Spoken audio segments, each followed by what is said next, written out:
சாந்தி. எல்லோரும் பாபா நினைவில் குஷியாக இருக்கிறீங்களா?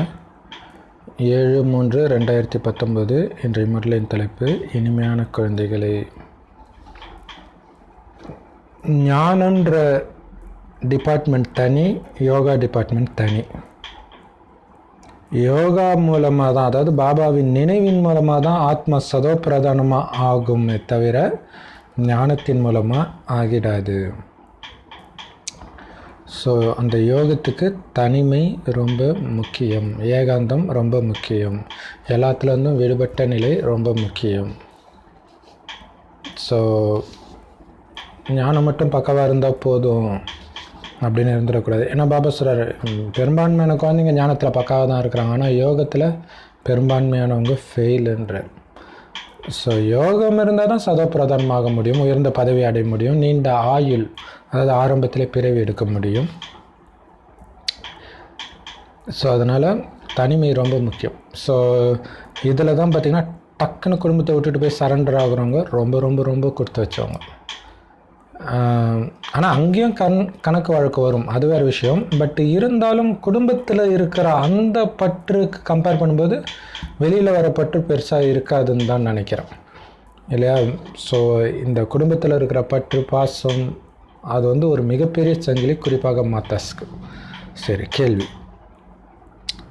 நிலையான நினைவு இருக்கணும் அப்படின்னா என்ன பண்ணணும்? உங்ககிட்ட இருக்கிற அத்தனையும் மறந்துடுங்க, நினைவு நிரந்தரமாக இருக்கும்.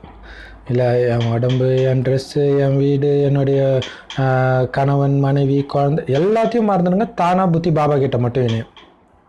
ஆனால் இங்கே இருக்கிறது ஞாபகம் இருக்கிறதுனால தான் பாபா கிட்ட இணைய மாட்டேங்குது புத்தி. உங்கள் சரீரம் கூட உங்களுக்கு ஞாபகம் வரக்கூடாது. உங்ககிட்ட இருக்கிற அத்தனையும் ஈஸ்வரிய சேவைக்காக பாபாவினால் கொடுக்கப்பட்டது, அதை சேவையில் பயன்படுத்துங்க, முடிஞ்சு போச்சு. இதுக்கு பேர் தான் முயற்சி. என்கிட்ட கொடுக்கப்பட்டது அனைத்தும் ஈஸ்வரிய சேவைக்காக. இப்படி அர்ப்பணம் ஆவதன் மூலமாக தான் நினைவு நிரந்தரமாக இருக்கும். ஸோ அர்ப்பணிக்கிறது, எல்லாத்தையும் தியாகம், என்னிதில் தியாகம் பண்ணிக்கிட்டே இருந்தால் பாபாவோடு எல்லாம் பாபாவோடது. பாபா கொடுத்தார், பாபாக்கே திருப்பி கொடுக்குறேன், பாபா கொடுத்தார், திருப்பி கொடுக்குறேன், அவ்வளோதான். அப்போ நினைவு நிரந்தரமாக இருக்கும்.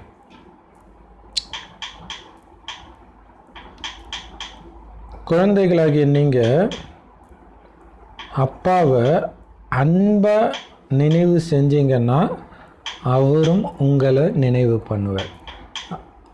அதாவது சக்தி கொடுப்பார், கரண்ட்டு கொடுப்பார். கரண்ட்டுன்றது அந்த சக்தி. யோகா பண்ணும்போது அப்படியே பூர்வமத்தில் கரண்ட்டு பாஸ் ஆகிற மாதிரி இருக்கு இல்லையா? ஸோ சக்தி கொடுப்பார்.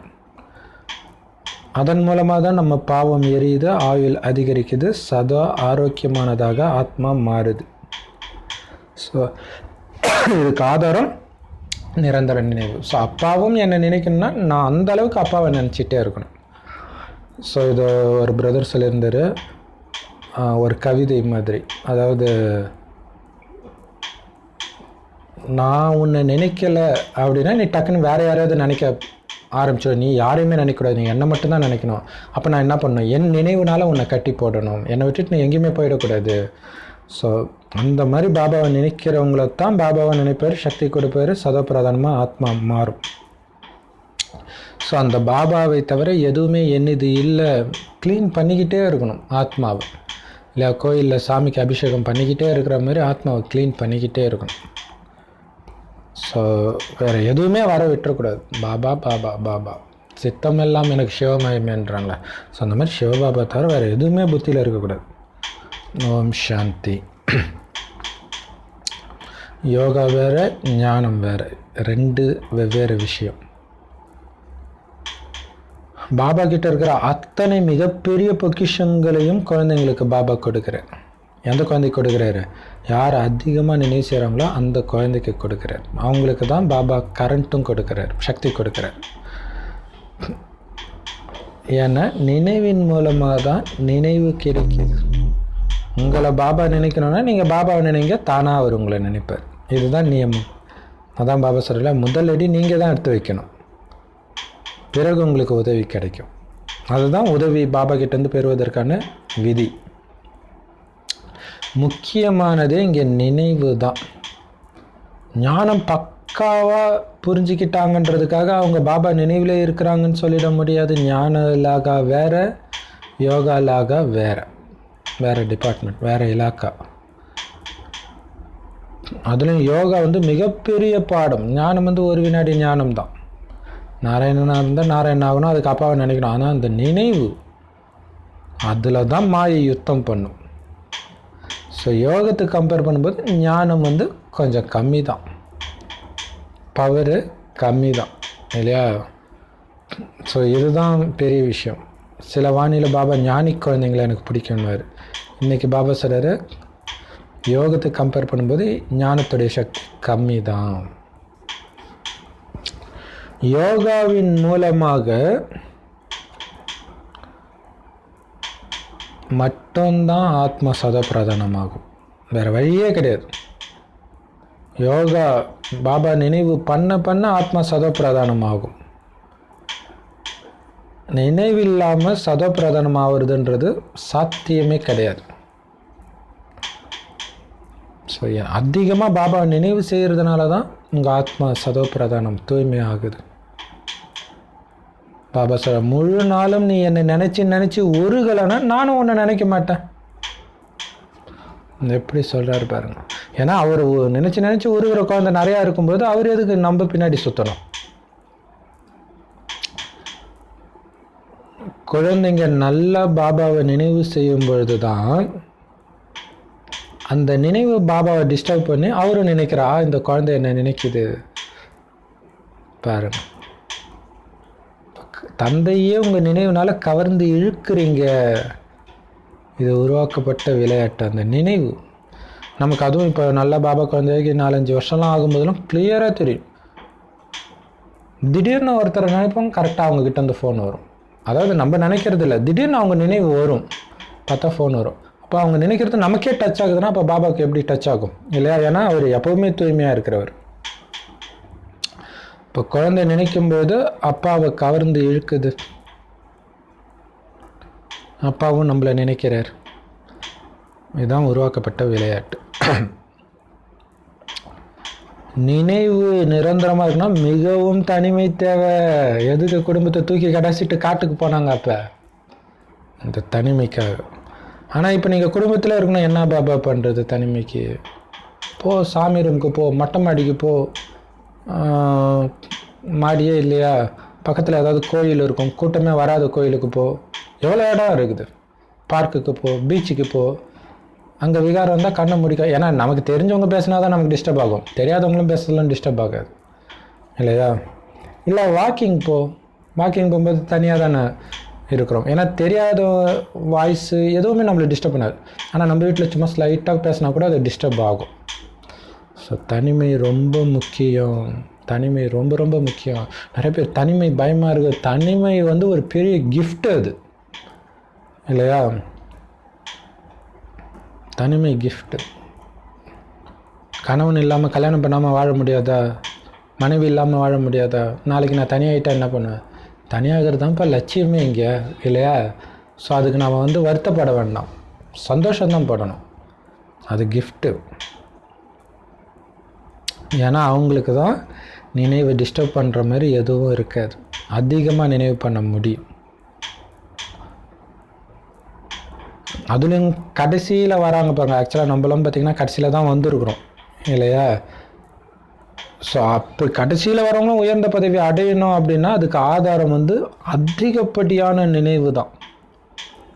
அதிகமாக நினைவு பண்ணால் நீங்கள் ஆரம்பத்தில் வந்தவங்களே தூக்கி சாப்பிட்டு கூட போக முடியும். ஆனால் அந்த அளவுக்கு கவனம் கொடுக்கணும். நம்ம எந்த அளவுக்கு நினைவு பண்ணுறோமோ அந்த அளவுக்கு தான் பாபாவும் நம்மளை நினைக்கிறாரு, ஆத்மா தூய்மை ஆகுது. நீங்கள் அதிகமாக பாபாவை நினைவு செஞ்சீங்கன்னா பாபாவும் உங்களை அதிகமாக நினைவு செய்கிறார். ஏன்னா உங்கள் நினைவு கவர்ந்து இருக்குது. திரும்ப திரும்ப இந்த குழந்தைய எனக்கு ஞாபகம் வருது ஐயா, ஏன்னா இந்த குழந்தை என்னை நினைக்குது. எவ்வளோ சூப்பர் இல்லையா? பாபா கருணை காட்டுங்க, இரக்கம் காட்டுங்கன்னு சொல்கிறீங்களே, அப்படி அதாவது என்ன, அது உன் பார்வை என் மேலே படணுன்றீங்க. அதுக்கு என்ன நினைவு பண்ணு, தானாகவே எனக்கு தெரியும். நினைவின் மூலமாக பாருங்களேன், பக்தியிலே நம்மள அறியாமலே கடவுள்கிட்ட நம்ம என்ன கத்தியாக பேசுவோம், அமைதியாக தானே பேசுவோம். இப்போ அமைதியாக பேசினா அவர் கேட்குன்னு நமக்கு எப்படி தெரியுது? செம சூப்பர் இல்லையா? நினைவு அவ்வளோதான். நல்லா நினைவு செஞ்சிங்கன்னா தானாகவே அதிக கவர்ச்சி ஏற்படும் இல்லையா? பாபாவை கவர்ந்து இழுப்பீங்க. அது மட்டும் இல்லை, உங்கள் முகமே அந்த ஆன்மீக ஜொலிப்பு இருக்கும், மற்றவங்களை பிடிச்சி இழுக்கும். உங்கள் ஆன்மீக போதையில் இருக்கிறாங்க அப்படின்னு தெரியும். கரண்ட்டு கிடைக்கும். நாம் பாபாவை நினைவு செய்வதன் மூலமாக அந்த நினைவு முற்றிலும் நிறைஞ்சிடும். அதாவது பாபாவை நினைவு செய்வதன் மூலம் நிரம்பியவராக அனுபவம் செய்வீங்க. அனைத்து சக்திகளையும் குணங்களையும் நிரம்பியவராக அனுபவம் செய்வீங்க. ஸோ அதுதான் பாபா நினைவில் இருக்கும்போது நம்ம விழிப்புணர்வில் இருப்போம், டக்குன்னு கோபப்பட மாட்டோம். ஸோ அதுதான் ஞானம் செல்வத்துக்கு ஆதாரம் இல்லை. எந்த அளவுக்கு ஞானத்தை எடுக்கிறீங்களோ அந்த அளவுக்கு பணக்காரனாக ஆவீங்க. ஆனால் நினைவின் மூலமாக தான் ஆயுள் அதிகரிக்குது. ஸோ ஆயுளே அதிகரிக்கலை அப்படின்னா, செல்வம் மட்டும் இருந்துச்சுன்னா ஆத்மாவுடைய ஆயுள் 5000 வருஷம் இல்லை, நினைவே பண்ணலை, திரேத்த கடைசி பிறவிக்கு தான் இருக்குன்னா அந்த ஒரு பிறவியில் பணக்காரனாக இருப்பீங்க, அவ்வளோதான். ஏன்னா சொர்க்கத்துக்கு வந்துடுவீங்கன்ட்டாரு ஒரு பிறவி. ஸோ அப்போ ஆயுள் அதிகரிக்கணும்ல. ஸோ அப்போ நினைவு ரொம்ப முக்கியம். ஞானமும் முக்கியம், நினைவும் முக்கியம். நினைவு ரொம்பவே முக்கியம். ஸோ நினைவின் மூலமாக தான் பாபாவுடைய நினைவை பிடிச்சி இழுக்கிறோம். அதனால தான் நம்ம ஆரோக்கியமானவராக ஆகிறோம். ஸோ அவர் நினைக்கும் போதெல்லாம் நம்மளுடைய ஆயுள் கூடுதுன்னு புரிஞ்சுக்கணும். தூய்மையானவர்களாக ஆகிடுறீங்க, சக்திசாலியாக ஆகிடுறீங்க. எந்த அளவுக்கு சக்திசாலி ஆகுறீங்க? முழு உலகத்தையும் தூய்மை ஆக்கிற அளவுக்கு சக்திசாலி ஆகுறீங்க. எப்படி? நினைவிலேயே மூழ்குவதன் மூலமாக. ஸோ அதனால தான் இன்றைக்கி அந்த கோயிலுக்குள்ளே போகும்போது அவ்வளோ பாவனையாக உள்ளே போகும்போதே எப்படி இருக்குது? அட சின்ன கோயிலாக கூட இருக்கட்டுமே. அப்போ அந்த அளவுக்கு அவங்க சக்தி கொடுத்து அதோடைய வைப்ரேஷன் அவங்க கோயிலுக்குள்ளே போகும்போது இப்போவும் நமக்கு தெரியுது. இப்போ நம்ம எப்படி இருக்கணும் பாருங்கள். அதுக்காக தான் எல்லாத்தையும் தியாகம் பண்ணுறோம், உலகத்துக்காக இல்லையா? நமக்கும் லாபம், உலகத்தையும் அப்போ தான் தூய்மையாக்க முடியும். அப்போ என்ன பண்ணணும்? வேறு எந்த நினைவும் இல்லாமல் எல்லாத்தையும் தியாகம் பண்ணி ஒரு அப்பாவுடைய நினைவில் மூழ்கி இருக்கணும். அது தியாகம்னே சொல்ல முடியாது, ஏன்னா அதில் தான் ஆனந்தமே இருக்குது, அப்பா நினைவில். ஸோ எந்த அளவுக்கு நினைக்கிறீங்களோ அந்த அளவுக்கு ஆரோக்கியமானவர்களாக, தூய்மையானவர்களாக, சக்திசாலி ஆவீங்க. உலகத்தையே சக்திசாலி ஆக்கிற அளவுக்கு, தூய்மை ஆக்கிற அளவுக்கு சக்திசாலி ஆவீங்க. அதனால தான் பாபாவை பதித்தமானவர்களை பாவனமாக்க வாங்க, பதித்தம்னா அழுக்கு, பாவனம்னா தூய்மை, தூய்மையற்றவர்களை தூய்மையாக்க வாங்க பாபா, பதித்த பாவனா அப்படின்னு கூப்பிடுறாங்க. ஏன்னா நம்ம மூலமாக உலகத்தை தூய்மையாக்கிறதுக்கு, நம்மளையும் தூய்மையாக்கிறதுக்கு. ஆனால் பாவம் மனிதர்கள் பதித்த பாவனான்னு சொல்கிறாங்க, அதோடைய அர்த்தம் தெரியாமல் சொல்லி நேரத்தை தான் வீணாக்கிட்டு இருக்கிறாங்க. அப்பாவை பற்றியே தெரியல, தீவிரமாக பக்தி செய்கிறாங்க, சிவன் கோயிலுக்கு போகிறாங்க, காசியில் போய் பலியாகிறாங்க. ஆனால் அதன் மூலம் யாரும் சிவனை அடைய முடியாது. அவங்களுடைய பாவம் அழியவே அழியாது. சிவனை அடைஞ்சால் தானே சிவன் ஞானத்தை கொடுக்க முடியும். எவ்வளவுதான் தீவிரமாக பக்தி செஞ்சாலும் இல்லையா, நடைப்பயணமாகவே திருவண்ணாமலை, கிரிவலம், திருப்பதி நிறைய இடத்துக்கு போகிறாங்க. காசியில் போய் உயிரையே விடுறாங்களாம், அந்த கிணத்துல போய் விழுந்து தற்கொலை பண்ணிக்குவாங்களாம் முக்தி கிடைக்கணுன்ட்டு. ஆனால் பாபா சொல்கிறார், அதன் மூலம் யாரும் என்னை அடைய முடியாது, உங்களுடைய பாவம் அழியாது, பிறந்த உடனே மீண்டும் பாவம் செய்ய தான் ஆரம்பிப்பீங்க. அப்படின்னு என்ன அர்த்தம்? ஆத்மாவுக்கு எந்த லாபமும் இல்லை, ஆத்மா முன்னேறலை, விட்ட இடத்துல மீண்டும் பாவம் செய்ய தொடங்குது. மறுபடியும் பிறந்த உடனே வெளியில் வந்தோடனே மாயா பிடிச்சி கழுத்தில் கை வச்சு இழுத்துட்டு போயிடுது, வா அப்படின்னு அடிமையாக்கிடுது. அப்போ நீங்கள் தீவிரமாக பக்தி செஞ்சு எந்த பலனும் இல்லை. பதித்த பாவனன் தந்தை இல்லையா, தந்தை தான் பதித்த பாவனன், நம்மளை தூய்மையாக்கக்கூடியவர் அப்படின்னு நம்ம புரிஞ்சுக்கிட்டோம்.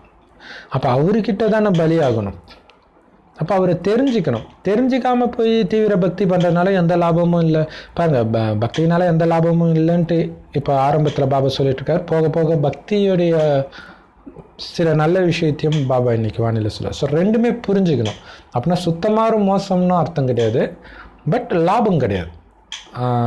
அதாவது இப்போ பாபா கொடுக்குற லாபத்தை கம்பேர் பண்ணும்போது ஒன்றுமே கிடையாது அந்த அர்த்தத்தில்.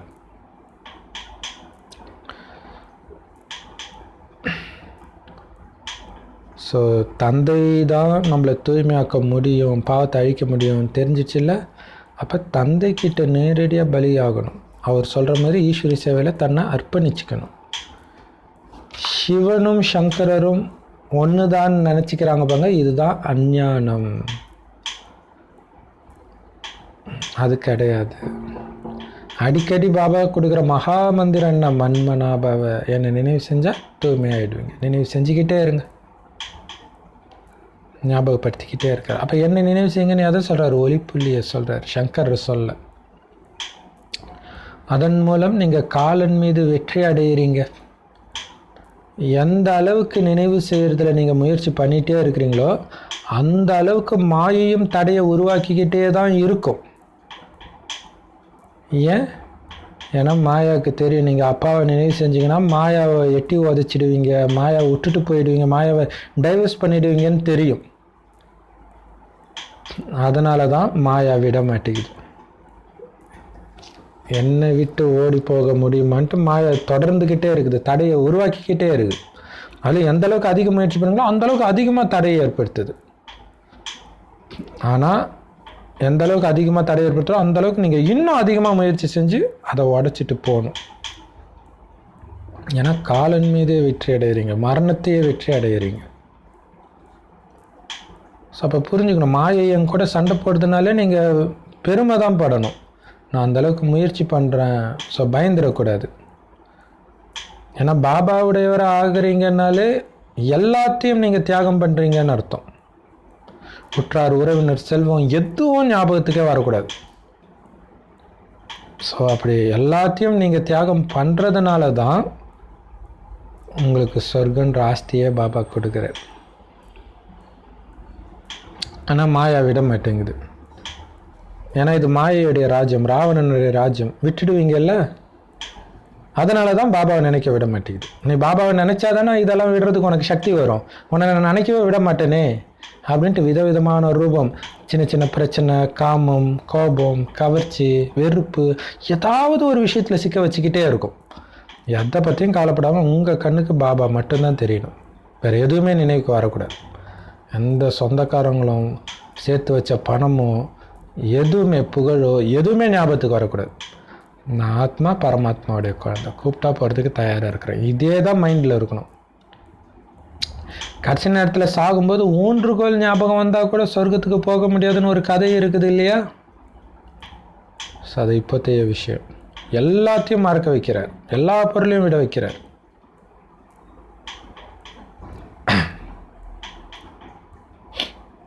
சரீரத்தையும் விட வைக்கிறார்.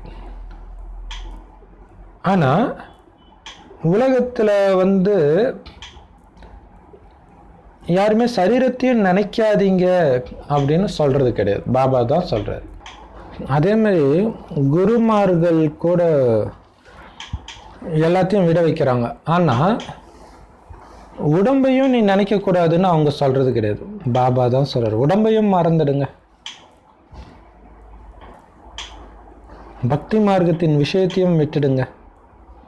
ஏன் உடம்பை மறக்க சொல்கிறாரு? ஏன்னா இது பழசு எல்லாம் பழைய உலகத்துக்கு சொந்தமானது. அதை இங்கேயே விட்டுட்டு வாங்க, புது உலகத்துக்கு போகிறோம். இங்கே இருக்கிற எதையுமே நினைக்காதீங்க, முற்றிலும் அனைத்தையும் மறந்துடுங்க.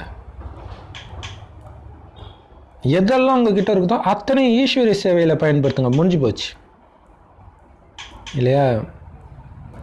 ஸோ அதுதான் மெயின். இருக்கிறத கொடுத்தது எல்லாமே பாபா தான். ஸோ அதை அப்படியே ஈஸ்வரிய சேவையில் பயன்படுத்துங்க இல்லையா? அப்போ பாபாவுடைய சேவைக்காகத்தான் இது எல்லாமே இருக்குதுன்ற நினைவு இருந்தாலே பாபாவுடைய நினைவு நிலைச்சிருக்கும். என்னுடைய இதுன்னு நினைக்கும்போது உங்களுடைய புத்தி அங்கே போய்க்கும். நீங்கள் உயர்ந்த பதவி அடையணும்னு ஆசை இருந்தால் அதிகமான முயற்சி பண்ணணும் இல்லையா? சும்மா கிடையாது ஸ்ரீநாராயணன் பதவி. சரீரம் கூட உங்களுக்கு ஞாபகம் வரக்கூடாது. எப்படி ஒளிப்புள்ளியாக நான் வந்தேன்னா அப்படியே ஒளிப்புள்ளியாக போகிறேன். அசரீரியாக வந்தீங்க, அசரீரியாக போகணும். இதே தான் மைண்டில் இருக்கணும். நான் ஒளிப்புள்ளி. இந்த உடம்பே நமக்கு தீண்டத்தகாத ஒரு விஷயம், நம்முடைய உடம்பு இல்லையா? ஸோ அசரீரியாக வந்தால் அசரீரியாக போகணும். சரீரம் கூட ஞாபகம் வரக்கூடாது. ஸோ இன்றைக்கி பயங்கர பவர்ஃபுல்லான முரளி இல்லையா? ஏன்னா ஆரம்பத்தில் இருந்து முயற்சிக்காக, குறிப்பாக யோகத்துக்காக பாபா சொல்ல ஆரம்பிச்சிட்டாரு. இங்கே சுயம் பகவானே கற்பிக்கிறார் தன்னுடைய குழந்தைங்களுக்கு. பாபாவுக்கு எந்த ஆசையும் கிடையாது, வந்து சேவை செய்கிறார். அப்பா கிட்டத்தானே ஞானம் இருக்குது, ஸோ அந்த ஞானத்தை கொடுக்குறார். ஸோ இதுதான் அப்பாவுக்கும் குழந்தைங்களுக்கும் இடையில் இருக்கிற விளையாட்டு. இல்லை, 5000 வருஷத்துக்கு வந்து குழந்தைங்களுக்கு இந்த ஞானத்தை கொடுக்குற விளையாட்டு, குழந்தைங்கள ஆத்ம உணர்வில் எடுத்துகிட்டு வர விளையாட்டு பாபா பண்ணுறார். குழந்தைங்க நினைக்கிறாங்க, நினைக்கும்பொழுது அப்பா சக்தி கொடுக்குறார், கரண்ட்டு கொடுக்குறார். சில குழந்தைங்க அப்பாவை ரொம்ப கவர்ந்து இருக்கிறாங்கன்னா அப்பா வந்து லைட் கொடுக்குறார். ஆனால் நிறைய குழந்தைங்க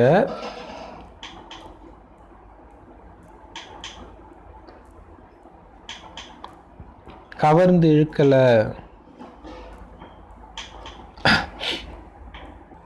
ஸோ நிறைய குழந்தைங்களால் சுய முயற்சியின் மூலமாக பாபாவை கவர்ந்து இழுக்க முடியல, அந்த அளவுக்கு யோக சக்தி இல்லை அப்படின்னா பிரம்ம பாபா கிட்ட வந்து சக்தி வாங்கி அந்த குழந்தைங்களுக்கு கொடுப்பார். ஸோ அந்த மாதிரி யாருக்காவது சக்தி கொடுக்கணும், இந்த குழந்தைக்கு இன்னும் சக்தி இல்லை அப்படின்னா பாபாவுக்கு தூக்கமே கலைஞ்சிடுமா. எவ்வளோ சூப்பர் பார்த்தீங்களா அப்பா, இல்லையா? அதாவது நமக்குள்ளே ஒரு பலகீனம் இருக்குது. உதாரணத்துக்கு காமம் டிஸ்டர்ப் பண்ணுது அல்லது கோபம் டிஸ்டர்ப் பண்ணுது. ஒரு நான் நைட் ஃபுல்லாக கண் வீச்சு யோகா பண்ணி அதை ஃபுல்லாக எரிக்க போகிறேன் அப்படின்னு நமக்கு எண்ணம் தோணணும். ஆனால் அதையும் விட ஒருபடி மேலே போய் பாபாவுக்கு என்னுடைய குழந்தை ஒன்றுக்கு அந்த மாதிரி ஆகுது அப்படின்ட்டு நைட்டு தூக்கம் கலைஞ்சிடுமா, உட்காந்து அந்த குழந்தைக்காக யோகா பண்ணுவாராம். இப்போ எவ்வளோ பெரிய விஷயம். அதனால தான் அவர் அம்மா, இல்லையா? இவங்களுக்கு கரண்ட்டு கொடுக்கணும் அப்படின்ற கவலை ஏற்படுதும், சக்தி. ஸோ அவருடைய சக்தியின் மூலமாக தான் குழந்தைங்களுக்கு பாலனை பண்ணுறாரு. சில சமயம் நமக்கு நல்லாவே தெரியும், நிறைய பேர் சொல்லுவாங்க, ஒரு மாயையில் விழுறதுக்கு முன்னாடியே பார்த்தீங்கன்னா திடீர்னு பூர்வமத்தி துடிக்கும். அப்போ பாபாவுக்கு தெரியுது இந்த குழந்தைக்கு சக்தி இருக்குது, விழுந்துடக்கூடாது இந்த குழந்தை அப்படின்னு சக்தியை கொடுக்குறாரு. மற்றபடி படிப்பு மூலமாகவே ஆயுள் அதிகரிச்சிடாது, கரண்ட் மூலமாக தான் ஆயுள் அதிகரிக்கும், இந்த யோக பலத்தின் மூலமாக தான் ஆயுள் அதிகரிக்கும். ஸோ யோகம் இன்னைக்கு வாணி ஃபுல்லாக யோகம் தான், அதோடைய முக்கியத்துவத்தை தான் சொல்கிறார். ஸோ அதன் மூலமாக தான் ஆயுள் அதிகரிக்குது, சதா காலத்துக்கும் ஆரோக்கியமானவர்களாகவும் இருக்கிறீங்க சத்தியுகத்தில். இப்போவுமே கூட சிலருடைய ஆயுள் 125 வருடம் 180 வருடம் இருக்கிறாங்கன்னா கண்டிப்பாக அவங்க ஆரோக்கியமாக தானே இருப்பாங்க. ஆரோக்கியமாக இருந்ததுனால தானே அவ்வளோ நாள் இருந்திருக்கிறாங்க. கண்டிப்பாக அவங்க பக்தியும் அதிகமாக செஞ்சுருப்பாங்க அப்படின்னு சொல்கிறார், இல்லையா? அப்போ பாருங்கள், அப்போ பக்தியிலும் சில நன்மை இருக்குது, அதை பற்றி இப்போ சொல்ல போகிறாரு. ஸோ அப்போ பாபா சொல்கிறாரு, இப்போவுமே 125 வருடம் ஒருத்தங்க இருக்கிறாங்கன்னா ஆரோக்கியமாக இருந்திருந்தால் தான் அவ்வளோ நாள் இருக்க முடியும், இல்லையா? ஸோ நிறைய நோய் இருந்தால் அவங்க எங்கே இன்னொரு தொட போகிறாங்க, 80 தொட முடியாது, இல்லையா? சரி. ஸோ அந்த மாதிரி அவ்வளோ நாள் இருக்கிறாங்கன்னா அவங்க அதிக பக்தி செஞ்சவங்களாகவும் ஆரோக்கியமானவர்களாகவும் தான் இருப்பாங்க. பக்தியில் சில லாபமும் இருக்குது. ஃபஸ்ட்டு சொன்னார், பக்தியினால் யாரும் ஏறுறது கிடையாது, பாவம் அழியிறது கிடையாது, பாவம் செய்கிற அந்த உள்ளுணர்வு போகிறது கிடையாதுன்னாரு. ஆனால் இப்போ என்ன சொல்கிறாருன்னா, பக்தியில் கொஞ்சம் லாபமும் இருக்குது, முழுக்க நஷ்டம்னு சொல்லிட முடியாது. ஏன்னா பக்தியே பண்ணாதவங்களுடைய நடத்தை கண்டிப்பாக நல்லா இருக்காதுன்றது எவ்வளோ சூப்பராக சொல்கிறாரு பாருங்க, இல்லையா? அந்த ஒரு பாவனை இல்லைனாலே, இல்லையா, வெள்ளிக்கிழமைனா அப்படி கோயிலுக்கு பயபக்தியாக போகணும் அப்படின்னாலே தப்பு செஞ்சுட்டு எப்படி போவான்? இப்போ பக்தியே பண்ணாதவனுடைய நடத்தை கண்டிப்பாக நல்லா இருக்காதுன்றார். எவ்வளோ சூப்பர், இல்லையா?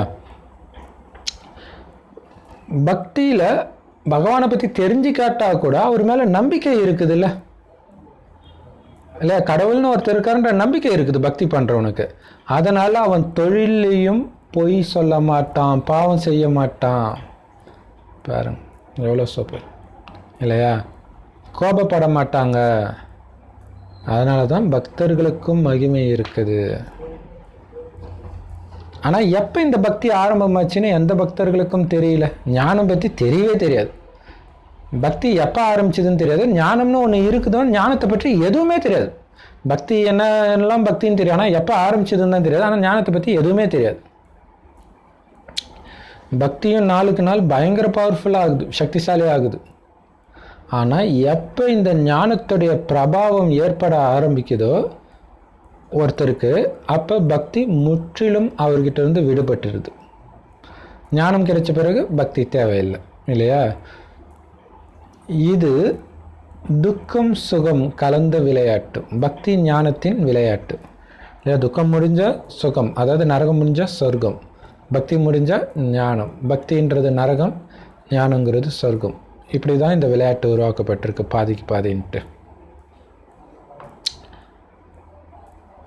துக்கம் சுகம் ரெண்டுத்தையுமே பகவான் தான் கொடுக்குறாருன்னு மனிதர்கள் சொல்லிடுறாங்க. இன்னொரு பக்கம் அவரை சர்வவியாபின்னு சொல்லிடுறாங்க.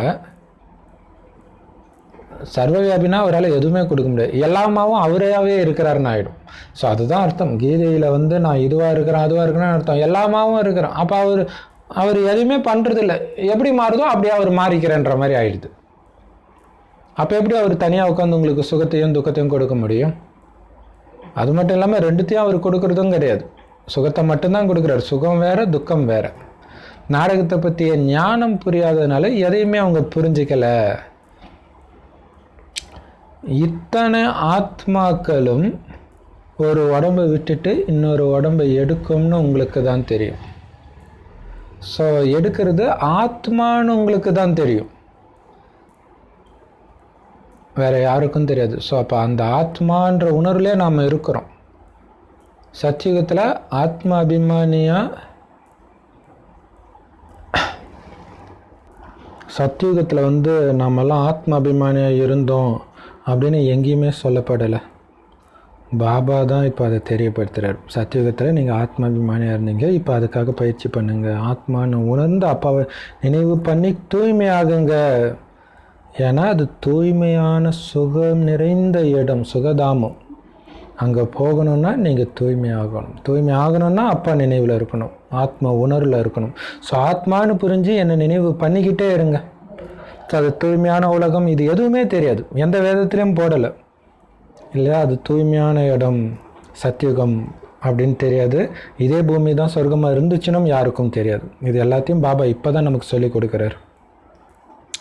சுகத்தில் யாருமே கடவுளை நினைக்க மாட்டாங்க, துக்கத்தின் பொழுது தான் பகவானையே நினைக்கிறாங்க. ஸோ சொர்க்கத்தில் யாரும் சாமி கும்பிட மாட்டாங்க. காரணம், இறைவனை நினைக்க வேண்டிய அவசியம் இல்லை, அவ்வளோ சுகமாக இருப்பாங்க. சுகத்தில் யார் கடவுளை நினைப்பாங்க? துக்கத்தில் தானே கடவுளை நினைப்பாங்க. அதனால் நரகத்தில் தான் கடவுளை நினைக்கிறாங்க, பக்தி பண்ணுறாங்க. எவ்வளோ ஆச்சரியமான நாடகம் பாருங்கள். இதுவும் வரிசைக்கிரம முயற்சிப்படி நீங்கள் தெரிஞ்சிருக்கிறீங்க, நீங்கள் மட்டும்தான் தெரிஞ்சிருக்கிறீங்க. இங்கே நீங்கள் முக்கியமான பாயிண்ட்ஸ் எல்லாம் நோட்ஸ் எடுக்கணும். சொற்பொழிவின் போது நீங்கள் செக் பண்ணிக்கணும். டாக்டர், வக்கீல் அவங்களும் கூட நோட்ஸ் எடுக்கிறாங்கல்ல. உங்களுக்கு அப்பாவுடைய வழி கிடைக்கிது அப்படின்னா இதை நீங்கள் சொற்பொழிவு செய்கிறதுக்காக படித்து பார்க்கணும். இந்த நோட்ஸ்லேருந்து எந்த பாயிண்ட்டை வச்சு நம்ம எடுக்கலாம் அப்படின்னு. ஸோ இது ரொம்ப முக்கியம் இல்லை? அப்போ தான் இதிலேருந்து உங்களால் பேச முடியும். இதை எடுக்கிற பழக்கம் உங்களுக்கு இல்லை அப்படின்னா இதிலேருந்து எதுவுமே பேச மாட்டீங்க. அப்படின்னாலே முரளிக்கு பெருசாக முக்கியத்துவம் கொடுக்கல நீங்கள் அப்படின்றது கிளியராக தெரியும்.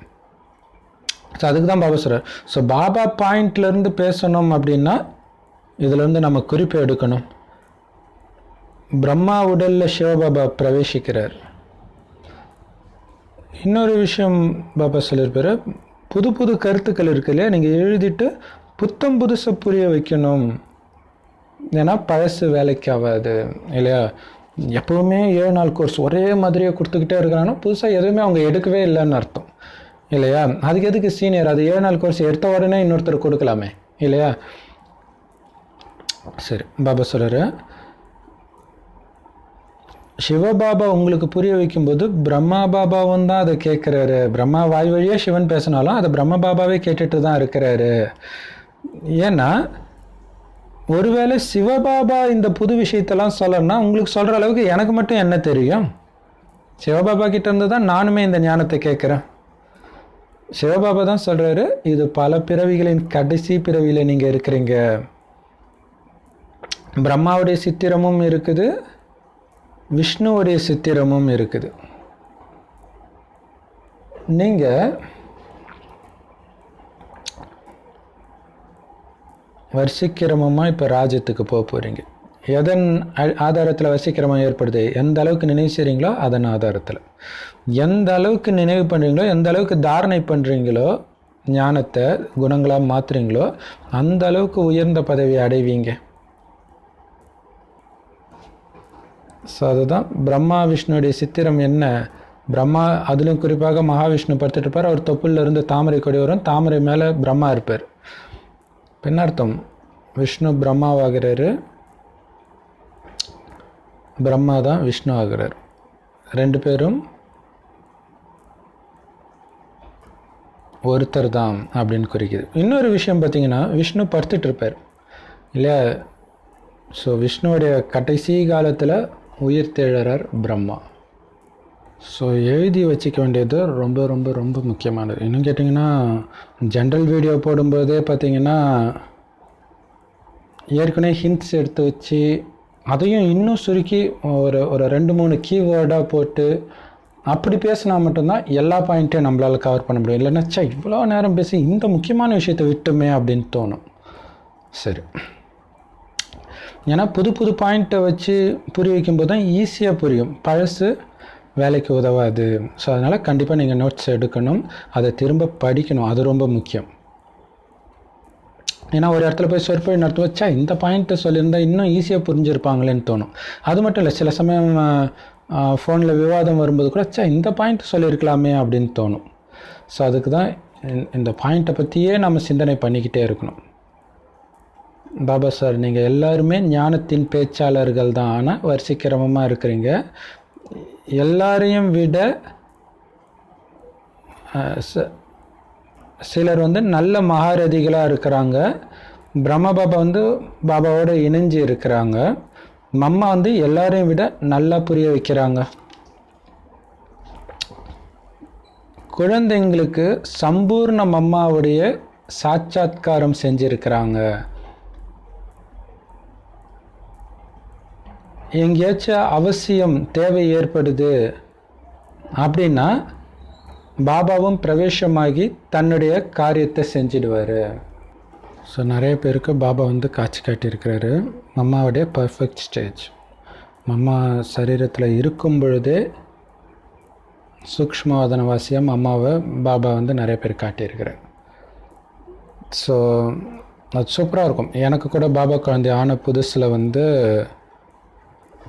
ஒரு பிரதருடைய சம்பூர்ண ஸ்டேஜ் கனவுல வந்தது. செம சூப்பராக இருந்துச்சு. அப்படியே கண்ணு அவ்வளோ பரிசுத்தமாக, அப்படியே குழந்தை கண்ணு மாதிரி இருந்துச்சு.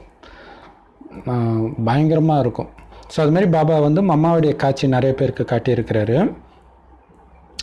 அவசியம் ஏற்பட்டால் சொற்பொழிவாற்றும் போது மம்மாவாக இருந்தாலும் சரி அல்லது வேறு யார் இருந்தாலும் சரி, அவங்க உடம்புல பிரவேசமாகி ஞானத்தை சொல்லிட்டு திருஷ்டி கொடுத்துட்டு பாபா எஸ்கேப் ஆகிடுவார்.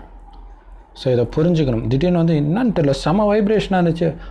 நம்ம ரொம்ப வைப்ரேஷனாக இருந்திருப்போம் போல இருக்குது, அப்படி புரிஞ்சுக்கூடாது. பாபா உள்ளே பூந்து மேஜிக் பண்ணியிருக்கிறாருன்னு புரிஞ்சுக்கணும்.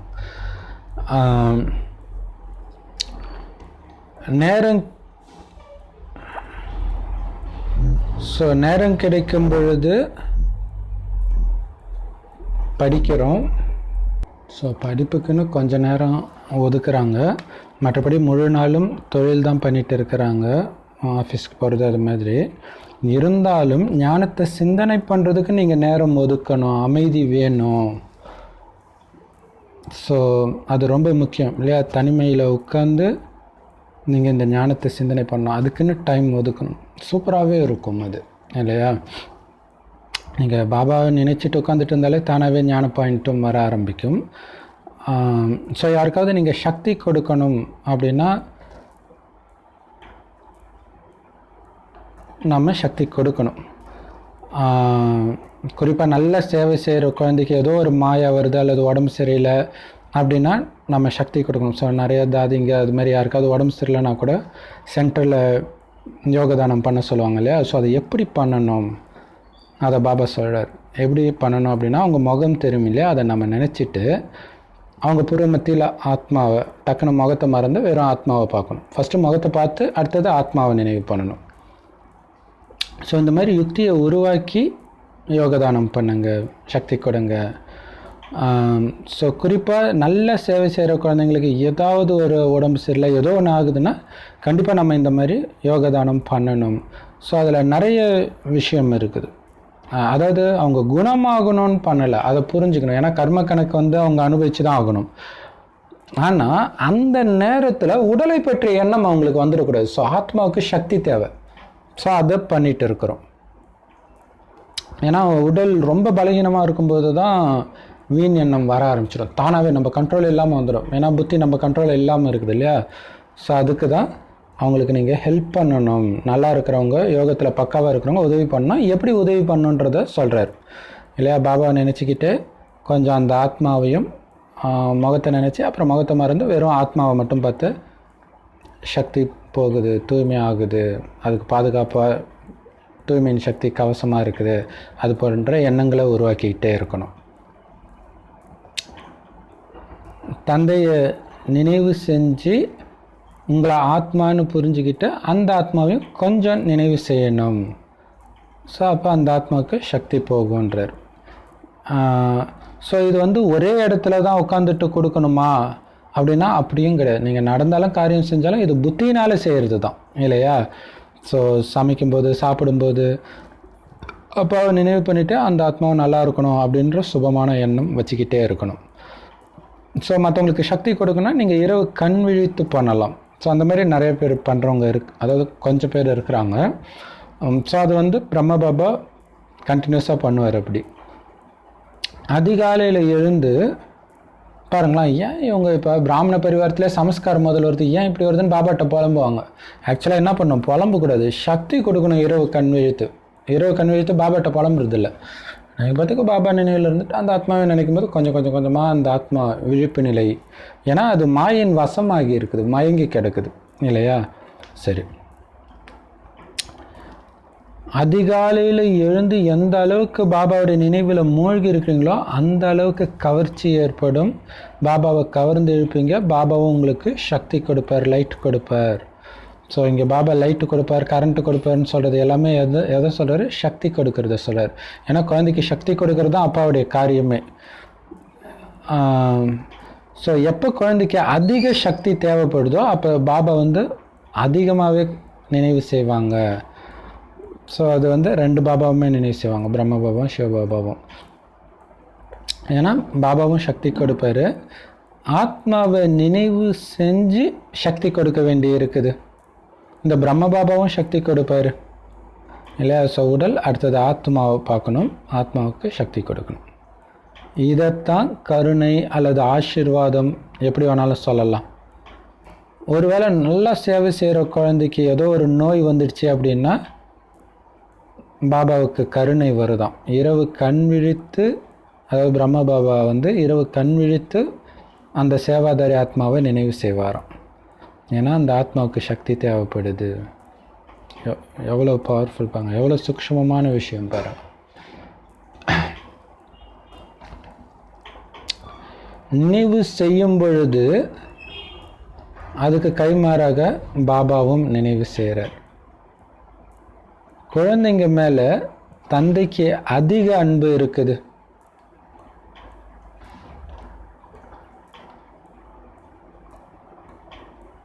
ஸோ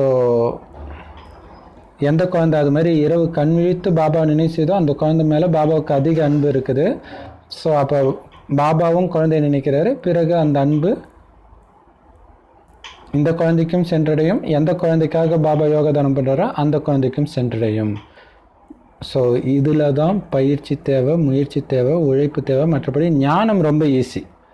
ஞானத்தை புரிஞ்சுக்கிறதுல மாயை எந்த தடையும் ஏற்படுத்தாது, நினைவு செய்கிறது தான் தடை ஏற்படுத்தும். ஏன்னா அதுதான் ரொம்ப முக்கியம், அதுதான் ரொம்ப கஷ்டமும் கூட. ஏன்னா நினைக்கிறது ஈஸி, பட் நிரந்தரமாக நினைக்கிறது அதில் கவனம் கொடுக்கணும். ஏன்னா எந்த அளவுக்கு நினைவு பண்ணுறீங்களோ அந்த அளவுக்கு புத்தி தங்கமானதாக மாறிடும், ஞானமும் அழகாக தாரணையாகும். சிங்கத்துடைய பால் வந்து தங்க பாத்திரத்தில் தான் தங்கும்னுவாங்க. இல்லையா? ஸோ இல்லாட்டினா அந்த பால் வந்து நீராவியாக போயிடுமா. ஸோ தங்க பாத்திரத்தில் மட்டும்தான் அது இருக்குமா. அந்த மாதிரி பாபாவுடைய ஞானம், புத்தி தங்கமாக இருந்தால் தான் இந்த ஞானம் தங்கும், இந்த ஞானப்பால் தங்கும். இந்த தந்தையுடைய ஞான செல்வம் பதியணுன்னா உங்களுடைய புத்தி தங்க பாத்திரமாக இருக்கணும். எப்போ நினைவு யாத்திரையிலேயே மூழ்கி இருக்கீங்களோ அப்போ தான் உங்களுடைய புத்தி தங்க பாத்திரமாக மாறும். பாபாவுடைய ஞானத்தை ஈஸியாக கிரகிக்கக்கூடிய அளவுக்கு மாறும். நினைவே செய்யலைன்னா இந்த ஞானம் தாரணை ஆகாது, புரியாது, அது குணங்களாக மாறாது. பாபா எல்லாருக்குள்ளேயும் இருக்கிறாரு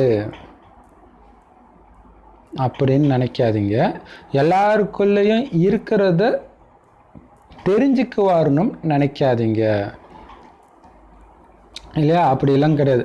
நான் என்ன நினைக்கிறேன் சொல்லு பாபா அப்படின்னு இந்த விளையாட்டெல்லாம் பாபா கிட்ட விளையாடக்கூடாது. ஏன்னா பாபா அப்படிலாம் யார் மனசில் இருக்கிறதும் தெரிஞ்சுக்கிறது கிடையாது. ஆனால் பக்தி மார்க்கத்தில் அப்படி ஆகும், இல்லையா? உனக்கு இந்த குழந்தை பிறக்கும் போ அப்படின்ட்டு ஒரு சாமியார் சொல்கிறார். குழந்தை பிறந்துச்சுன்னா குருவுடைய கருணைன்னுவாங்க. பிறகுலன்னா ஈஸ்வரனுடைய செயல் என்ன பண்ணுறதுன்னுவாங்க. அப்போ பாருங்கள், ஒரு காரியம் நல்ல காரியம் நடந்தால் அது மனுஷனுடைய காரணமா, கெட்ட காரியம் நடந்தால் அது ஈஸ்வரனுடைய காரியமா. எப்படி பண்ணுறாங்க பாங்க. ஸோ இங்கே அதெல்லாம் கிடையாது. உங்களுடைய பாவத்தை நீங்களே எரிக்கக்கூடிய வழியைத்தான் பாபா சொல்லி கொடுக்குறார். அப்போ பக்திக்கும் ஞானத்துக்கும் இரவு பகலுக்கான வித்தியாசம் இருக்குது. ஸோ இந்த நாடகத்துடைய முழு ரகசியத்தையும் பாபா நமக்கு அழகாக புரிய வைக்கிறாரு. இதுக்கு முன்னாடி நமக்கு தெரியாது. பாபா சொல்கிறார், இப்போ நீங்கள் மறுபிறவி எடுத்திருக்கிறீங்க, இல்லையா? பிராமணனா ஜென்மம் எடுத்திருக்கிறீங்க, புது பிறவி எடுத்திருக்கிறீங்க.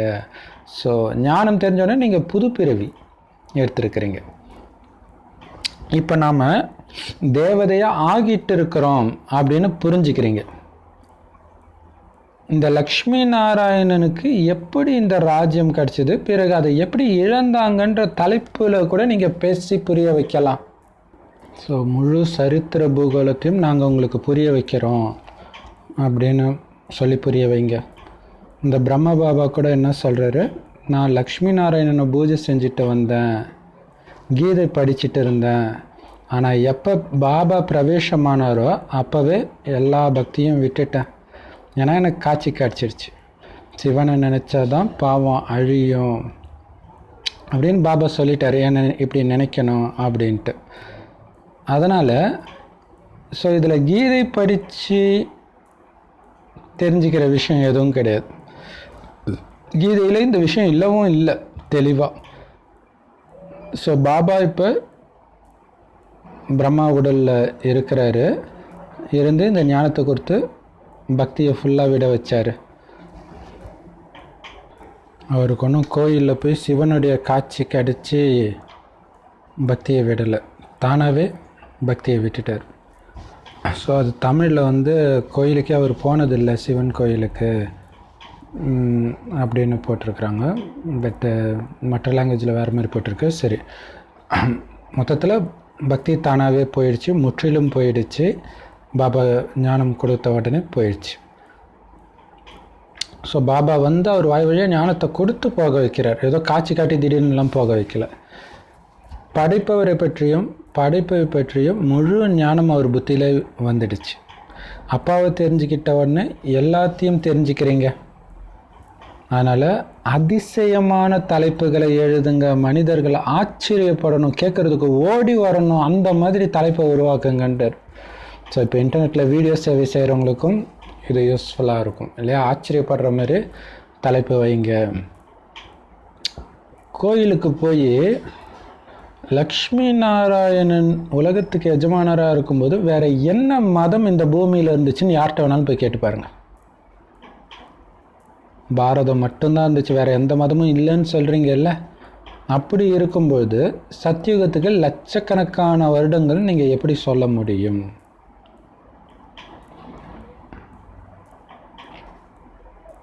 எப்படி சூப்பராக சொல்கிறாரு பாருங்க. ஏன்னா மதங்கள் சமீபமாக தான் வந்திருக்குதுன்னா, உலகம் மதங்களே இல்லாமல் லட்சக்கணக்கான வருஷம் ஒழுங்காக இருந்துச்சா? கிறிஸ்துவுக்கு 3000 வருஷத்துக்கு முன்னாடி சொர்க்கம் இருந்ததுன்னு சொல்கிறீங்க, பிறகு லட்சம் ஆண்டுகள் கல்பத்துக்கு எப்படி இருந்திருக்கும்? ஒருவேளை லட்சக்கணக்கான வருஷம் இந்த பூமி இருந்திருந்தா, அதாவது கல்பம், இந்த காலச்சக்கரம், இந்த கல்பம் நடந்திருந்தா, இன்னைக்கு மனிதர்கள் கொசு கூட்டம் மாதிரி மக்கள் தொகை பெருகி இருக்கும். ஸோ இந்த விஷயத்த கொஞ்சம் சொன்னாலே ஆச்சரியப்பட ஆரம்பிப்பாங்க. ஆமாம் இல்லை அப்படின்னு யோசிப்பாங்க. இருந்தாலும் இந்த பிராமண குலத்தை அல்லது தேவதா தர்மத்தை சார்ந்தவங்களுடைய புத்தியில தான் இந்த ஞானம் பதியும். அப்படி இல்லைன்னா இது ரொம்ப ஆச்சரியமா இருக்குப்பா பிரம்மகுமாரிகளுடைய ஞானம், இதை புரிஞ்சுக்கிற அளவுக்கு நமக்கு புத்தி இல்லைன்ட்டு போயிடுவாங்க இல்லையா? ஸோ அதுவும் சொல்லி கேள்விப்பட்டிருக்கிறேன். சரி, இதை புரிஞ்சுக்கிறதுக்கு புத்தி தேவை. முக்கியமான விஷயமே இங்கே நினைவு தான். எப்படி கணவன் மனைவி ஒருத்தர் நினைவு பண்ணிட்டு இருக்கிறாங்களோ அந்த மாதிரி ஆத்மா பரமாத்மாவை நினைவு செய்து, ஆத்மாவின் கணவன் பரமாத்மாவை நினைவு செய்து. இந்த நேரத்தில் எல்லாருமே நோயாளிகள் தான், ஏதோ ஒரு விதத்தில் நோயாளியாக தான் இருக்கிறாங்க. அப்படி இல்லாட்டினாலும் விகார நோய் கொண்டவர்களாக தான் எல்லாரும் இருக்கிறாங்க. ஸோ இப்போ நோயற்றவர் ஆகணும். எல்லா நோய்க்கும் காரணம் விகாரம் தான். அப்போ விகாரமற்றவராக ஆகிட்டாலே நோயற்றவராக ஆக முடியும். அதனால் அனைவரும் நோயற்றவர்களாக ஆவதற்காக அப்படின்னு கூட நீங்கள் தலைப்பு வைக்கலாம். இது பார்த்தீங்கன்னா கிறிஸ்தவர்கள்லாம் பார்த்திங்கன்னா வெளியிலேருந்து யாராவது பேச்சாளரை கூப்பிட்டு வந்து சூனியம், பில்லி சூனியம் இது எல்லாம் நீங்கிறதுக்கு ஜபம் செய்யப்படும் அப்படின்னு போடுறாங்க. ஆனால் உண்மையிலே அதை நம்ம தான் போடணும் இல்லையா? தீராத வியாதியெல்லாம் தீரும் அப்படின்ட்டு அப்படி தலைப்பு வைங்க அப்படின்னு பாபா சொல்றார். ஸோ தலைப்பு வச்சு நீங்கள் பேசலாம். இன்னைக்கு அடிக்கடி நோயாளியாக ஆகிட்டு இருக்கிறீங்க, அடிக்கடி நோய் வந்துக்கிட்டே இருக்குது. அதுவும் 40 வயசு தொட்டுட்டாலே சுகர்லேருந்து எல்லாமே வந்துடுது. ஆனால் நாங்கள் உங்களுக்கு கொடுக்க போகிற சஞ்சீவினி மூலிகையை மட்டும் நீங்கள் டெய்லியும் சாப்பிட்டீங்கன்னா இந்த பிறவி மட்டும் இல்லை, அடுத்த 21 பிறவிக்கு உங்களுக்கு எந்த நோயும் வராது. அது மட்டும் இல்லை, இந்த சஞ்சீவினி மூலிகை முற்றிலும் இலவசம் வேற அப்படின்னு புரிய வைங்க. செம்ம சூப்பர் இல்லையா? இப்போ நம்ம புரிய வைக்கலாம். முந்தைய ஜென்மத்தில் செஞ்ச கவனக்குறைவாக நீ செஞ்ச பாவத்தினால தான் இப்போ நோய் அனுபவிக்கிற. இப்போ நீ கரெக்டாக கர்மம் செஞ்சனா எப்போவுமே நோய் அனுபவிக்க மாட்ட, இப்போ இருக்கிற நோயிலிருந்தும் நிரந்தரமாக விடுபட்டுடுவ அப்படின்னு புரிய வைக்கலாம். ஸோ இந்த சஞ்சீவனி மூலிகை நீங்கள் தினமும் எடுத்தால் போதும், திரேத்தாயுக இறுதி வரைக்கும் நோயாளி ஆக மாட்டீங்க. அது பேரே சொர்க்கம். ஸோ இந்த மாதிரி பாயிண்டெல்லாம் முதல்ல குறிப்பெடுத்துக்கோங்க, பேசுகிறதுக்கு யூஸ்ஃபுல்லாக இருக்கும் இல்லையா? ஸோ இப்போ நீங்கள் எல்லாருமே பேச்சாளர்னு பாபா சொல்லியிருக்கிறார், அதை தான் புரிஞ்சுக்கணும் இல்லையா? எல்லாருமே சேவை செய்யணும். இப்போ நெட்டில் பண்ணலாம். ஸோ அப்போ ஃபோட்டோஸில் க்ரியேட் பண்ணலாம். ஸோ அது ரொம்ப முக்கியமான விஷயம். ஸோ இப்போ அது மாதிரி யார் பண்ணுறா இல்லையா? வெறும் வரதானத்தை மட்டும் ஃபோட்டோவில் போட்டு அனுப்புகிறாங்க. ஸோ இது மாதிரி பாயிண்ட் எடுத்து சூப்பராக நம்ம போடலாம். ஸோ அது மாதிரி பார்த்திங்கன்னா நம்ம குழுவில் நிறைய பிரதர்ஸ் சிஸ்டர்ஸ்லாம் அழகாக போட்டுட்ருக்குறாங்க. எல்லாரையும் விட மிகப்பெரிய அழிவற்ற சர்ஜன் யார்? சிவபாபா. அவர் கொடுக்குற மருந்து எதிர்கால 21 பிறவிக்கு ஒருபோதும் நோயாளியாக அதை மாதிரி உங்கள் ஆத்மாவில் இருக்கிற அந்த பாவத்தை எரிச்சிடும். அது என்ன மருந்து? மன்மனாபவ. நிரந்தரமாக அவரை நினைவு செய்யணும். இந்த சங்கமயுகத்தில் மட்டும்தான் இந்த மருந்து கிடைக்கும். இப்போ விட்டிங்கன்னா இந்த மருந்து 5000 வருஷம் கழிச்சு தான் கிடைக்கும். ஸோ அப்படி கூட நம்ம போடலாம். அதாவது குறிஞ்சி மலை 12 வருஷத்துக்கு ஒரு தடவை தான் பூக்குமா. ஸோ அதை எக்ஸிபிஷனில் வச்சுருக்காங்க, பார்க்குறதுக்கு கூட்டம் வரும். 12 வருஷத்துக்கு ஒரு தடவை தான் பூக்குதா? இது 5000 வருஷத்துக்கு ஒரு தடவை கிடைக்கிற சஞ்சீவினி மூலிகை. இதை வச்சு தான் ராமருடைய மயக்கத்தை தெளிய வச்சார் ஆஞ்சநேயர். அப்படின்னு நம்ம தலைப்பை வச்சு பேசலாம். இந்த மாதிரி விஷயத்தை கேட்டாங்கன்னா மனிதர்கள் குஷி அடைவாங்க. பகவானே சொல்கிறார், நான் அழிவற்ற சர்ஜன். என்னத்தான் பதித்த பாவனே அழிவற்ற சர்ஜனே வாங்க அப்படின்னு நினைவு பண்ணிங்க. தமிழில் கூட வைத்தீஸ்வரன் அப்படின்னு அவருக்கு பேர் இருக்குது இல்லையா? இப்போ நானே வந்திருக்கிறேன். நீங்கள் எல்லோருக்கும் இந்த விஷயத்தை புரிய வச்சுக்கிட்டே இருங்க. கடைசியில் எல்லோரும் கண்டிப்பாக புரிஞ்சுக்குவாங்க. ஸோ பாபா எப்படியெல்லாம் புரிய வைக்கிறதுன்னு பல விதமான யுக்தியை சொல்லிகிட்டே இருக்கிறார். ஸோ நீங்களும் அழகாக புரிய வச்சுக்கிட்டே இருங்க. ஸோ இதில் பார்த்தீங்கன்னா அந்த சிஸ்டர், நம்ம குழுவில் இருக்கிற ஒரு சிஸ்டர் பார்த்திங்கன்னா அவங்க ஒரு சேனல் வச்சு அவங்க போட்டிருக்கிறாங்க. நேற்று சொன்ன மாதிரி நீங்கள் கடைசி வரைக்கும் எல்லா பிறவிலையும் தனியாகவே இருக்குன்னா உங்களுக்கு சித்தருடைய வழியே போதும். ஆனால் அழகான மனைவி கிடைக்கணும், ஸ்ரீ லக்ஷ்மி மாதிரி மனைவி கிடைக்கணும், ஸ்ரீ கிருஷ்ணர் மாதிரி குழந்தை கிடைக்கணும் அப்படின்னா சிவனுடைய ஞானத்தை எடுங்க. அது என்ன மாதிரி யுக்தி இல்லையா? அவங்க தலைப்பே வந்து அழகான மனைவி வேண்டுமா அப்படின்னு வச்சு போட்டிருக்கிறாங்க. சரி, ஸோ அதான் பாபா சார், நீங்கள் விதவிதமாக புரிய வச்சுக்கிட்டே இருங்க. கடைசியில் கண்டிப்பாக புரிஞ்சுக்குவாங்க. யுக்தியை யூஸ் பண்ணி புரிய வைங்க. அழிவற்ற மருத்துவர் இறைவன். இப்போ பார்த்தீங்கன்னா மனுஷங்களை வந்து தெய்வீக மருத்துவர் அப்படி இப்படின்னு டைட்டில் வச்சுக்கிறாங்க இல்லையா? இங்கே கடவுளே மருத்துவராக இருக்கிறார். நல்லது. இனிமையிலும் இனிமையான தேடி கண்டெடுக்கப்பட்ட செல்ல குழந்தைகளுக்கு தாய் தந்தை பாப்தாதாவின் அன்பு நினைவுகள் மற்றும் காலை வணக்கம். ஆன்மீக குழந்தைகளுக்கு ஆன்மீக தந்தையின் நமஸ்தே. ஆன்மீக தாய் தந்தைக்கு ஆன்மீக குழந்தைகளின் அன்பு நினைவுகள் மற்றும் நமஸ்தே. தாரணைக்கு நமக்கு சரம். பாபா கிட்டேருந்து சக்தி அடையணும்னா அதிகாலையில் எழுந்து அப்பாவுடைய நினைவில் மூழ்கணும். இரவு கண் விழித்து பாபாவை நினைவு செய்யுங்க. ஒருத்தருக்கு ஒருத்தர் சக்தி கொடுத்துக்கிட்டே இருங்க. சேவாதாரி குழந்தைங்களுக்கு உடல் பலகீனமாக இருக்குது அப்படின்னா சக்தி கொடுத்து உதவி பண்ணணும். ஸோ எப்படி சக்தி கொடுக்கணும்னு சொல்லியிருக்காரு இல்லையா? அவங்க முகத்தை பார்த்து பிறகு ஆத்மாவை பார்த்து சக்தி கொடுங்க. பாபா நினைங்க, நீங்கள் ஆத்மான்னு உணருங்க. உங்கள் ஆத்மாவிலேருந்து அப்படியே அவங்களுக்கு சக்தி போகிற மாதிரி நினைங்க. அவ்வளோதான்.